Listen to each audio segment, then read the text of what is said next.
जब कभी भी हम इजिप्ट का नाम सुनते हैं तो सबसे पहले हमारे दिमाग में पिरामिड्स की आकृति बनती है, the great pyramid of Giza. कौन नहीं जानता होगा इनके बारे में, सभी लोग जानते होंगे ना।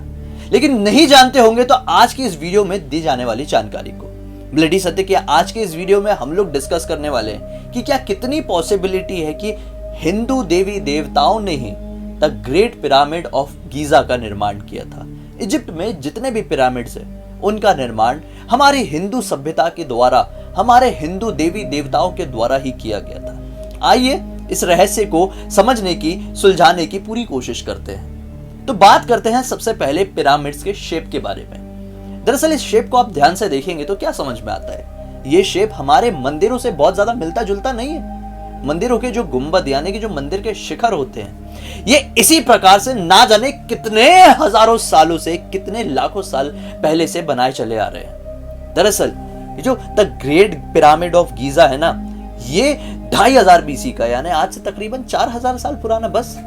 और जो हमारे मंदिर के शिखर की आकृति है, ये ना जाने उसके और कितने पहले से बनाते चले आ रहे हैं लोग। दरअसल जो हमारे मंदिर के शिखर की आकृति और जो पिरामिड की आकृति है, ये हूबहू माउंट मेरू से मिलती जुलती है। हमारी पौराणिक कथाओं में इस बात का वर्णन मिलता है कि जो मेरू पर्वत है, उसी से इंस्पायर होकर हमारे मंदिरों के शिखर की आकृति बनाई गई थी। दरअसल यह आकृति बिल्कुल आम आकृति नहीं, या फिर इसे बस ऐसे ही नहीं बना दिया गया था। दरअसल साइंटिफिकली प्रूव्ड है कि इस तरह की आकृति होने की वजह से जितनी भी एनर्जीज होती है, जितनी भी पॉजिटिव एनर्जीज होती है, वो अट्रैक्ट होती है उस पर्टिकुलर जगह पर। इसी वजह से मंदिर के गर्भगृह का जो शिखर होता है मेन, वो ऐसे कोन शेप का होता है, क्योंकि वो ज्यादा से ज्यादा एनर्जी अट्रैक्ट करे और अंदर आने वाले किसी भी इंसान को पॉजिटिविटी से भर दे। यही कंसेप्ट इंडोनेशिया और साथ ही साथ बहुत सारी कंट्रीज में भी उठाया गया। हम लोग मंदिरों में ईश्वर की पूजा करते हैं, देवी देवताओं की पूजा करते हैं, और बहुत अलग अलग कंट्रीज के लोग अपने अपने राजाओं की पूजा करते हैं, जिन्हें कि वो लोग ईश्वर तुल्य मानते थे। अब आते हैं गीजा की तरफ, पिरामिड्स की तरफ। दरअसल पिरामिड्स के अंदर बहुत सारे लोगों को पता होगा कि ममीज है। किनकी ममीज? जो इनके बहुत पुराने टाइम के शासक हुआ करते थे, इनके राजा हुआ करते थे, और इनके भी ईश्वर तुल्य लोग हुआ करते थे। उनको ममीफाइड किया गया और पिरामिड्स के अंदर इनकी कब्र बनाई गई। पिरामिड्स का शेप देख के हमें तो ये साफ साफ अब समझ में आ गया है कि ये शेप हमारे हिंदू मंदिर से ही इंस्पायर्ड था, क्योंकि हमारे हिंदू मंदिर के ये शिखर बहुत पुराने टाइम से बस इसी तरह से बनाए जा रहे हैं और अभी भी आगे भी वैसे ही बनाए जाएंगे। आज से कईयों हजारों साल पहले इस दुनिया में इतनी सारी कंट्रीज, इतनी सारी सभ्यताएं एग्जिस्ट नहीं करती थी, लेकिन धीरे धीरे करके समय आगे बढ़ा और इतनी बड़ी दुनिया अलग अलग कंट्रीज में डिवाइड हो गई। कंट्रीज में डिवाइड हुई तो बहुत सारी अलग अलग सभ्यता को लोगों ने अपना लिए। लेकिन जब पिरामिड ऑफ गीजा बना, जब इतने इतने सारे मंदिरों का निर्माण इस दुनिया में हुआ करता था, तब क्या सचमुच में इतनी सारी सभ्यताएं इस दुनिया में एग्जिस्ट करती थी? मुझे नहीं लगता है। मुझे तो ऐसा लगता है कि केवल एक ही सभ्यता इस दुनिया में हुआ करती थी, केवल एक ही धर्म को लोग फॉलो करते थे। मुझे पता है कि अभी भी बहुत सारे लोग इस वीडियो के टाइटल के साथ सहमत नहीं हुए होंगे। आइए इसे और डीप में डिस्कस करते हैं और ये समझने की कोशिश करते हैं कि कैसे हमारी जो वेद पुराण, हमारी जो पौराणिक कथाएं हैं, उनसे इजिप्ट की पौराणिक कथाओं की सिमिलरिटी बनती है। तो हम बात करेंगे सबसे पहले भगवान शिव और माता सती के ऊपर से।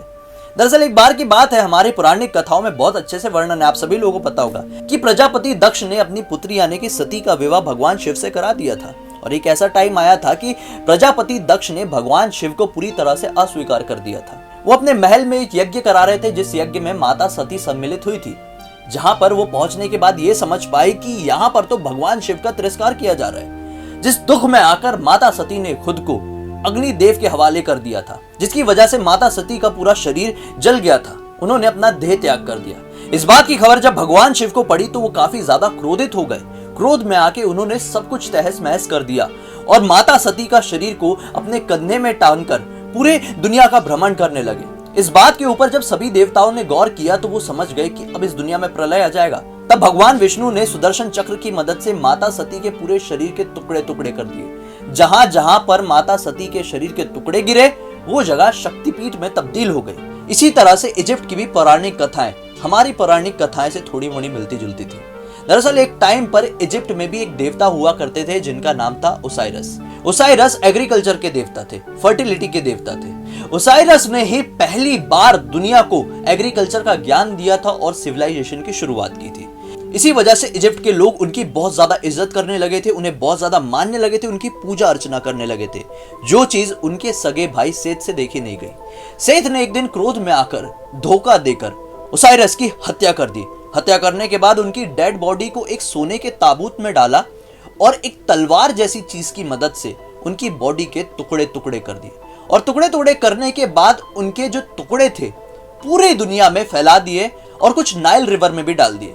इस बात की खबर जब ओसाइरस की पत्नी को पड़ी, उन्होंने ठान लिया कि चाहे जितना भी टाइम लग जाए मैं अपने पति के जो बॉडी पार्ट्स है इकट्ठे कर ही लूंगी। काफी जद्दोजहद करने के बाद, काफी समय के बाद उन्होंने अपने पति के जो डेड बॉडी के टुकड़े थे उन्हें इकट्ठा कर ही दिया और आखिर एक जगह पर लाकर दफन कर दिया। ये कहानी एग्जैक्टली तो नहीं, लेकिन थोड़ी बहुत मिलती जुलती जरूर है।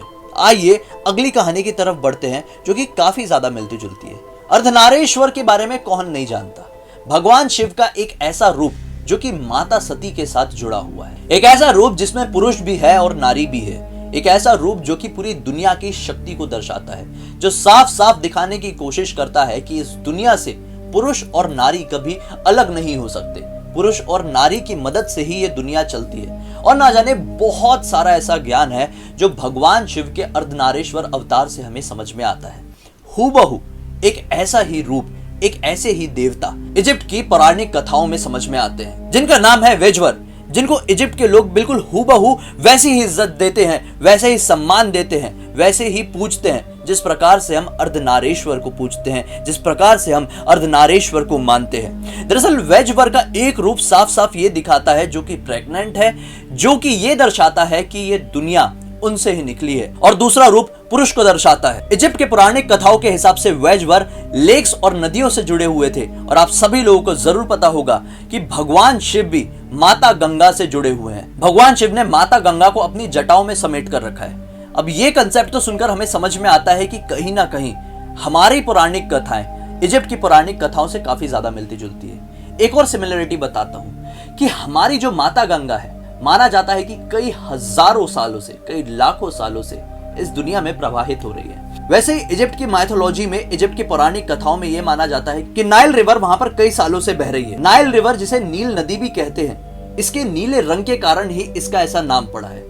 अगर हम लोग हमारे कंसेप्ट में जाएं तो नील मतलब होता है नीला रंग, जो कि फिर से कहीं ना कहीं ये दर्शाता है कि इजिप्ट की माइथोलॉजी, उनका कंसेप्ट हमारे कंसेप्ट से, हमारी पौराणिक कथाओं से काफी ज्यादा मिलता जुलता है। इजिप्ट के पिरामिड, गीजा के पिरामिड को देख के ये साफ साफ समझ में आता है कि उस जमाने में ऐसी कोई टेक्नोलॉजी एग्जिस्ट कर ही नहीं सकती थी जिसकी मदद से इतने बड़े पिरामिड का निर्माण किया जा सके। इतने लाखों टन के पत्थर एक दूसरे के ऊपर रखे जा सके, ना ही कोई रैंप बना के, ना ही हजारों हाथियों का उपयोग करके इस तरह का निर्माण करना पॉसिबल था। ग्रह नक्षत्रों के हिसाब से भी देखें तो ऐसा निर्माण करना बिल्कुल इम्पॉसिबल था। माना जाता है कि पिरामिड ऑफ गीजा कुछ ऐसी डायरेक्शन में बने हुए जो कि सीधे सीधे स्पेशल तारों के बिल्कुल अलाइनमेंट में आते हैं, जो कि इंसानों के लिए बना पाना इम्पॉसिबल था। साफ साफ समझ में आता है कि गीजा के पिरामिड को देवताओं ने ही ईश्वरीय शक्ति की मदद से ही बनाया होगा। और जब हम अपने इतिहास को गहराई से समझे तो हमें यह साफ साफ समझ में आता है कि हम लोग केवल भारत तक ही सीमित नहीं थे। हमारी जो सभ्यता थी पूरी दुनिया में फैली हुई थी। दरअसल भारत का कंसेप्ट तो अभी आया ना, जैसे मैंने आप लोगों को बताया। उस जमाने में तो कंट्रीज नहीं हुआ करती थी, केवल इंसानी सभ्यता एग्जिस्ट करती थी जो केवल एक ही चीज को फॉलो करती थी।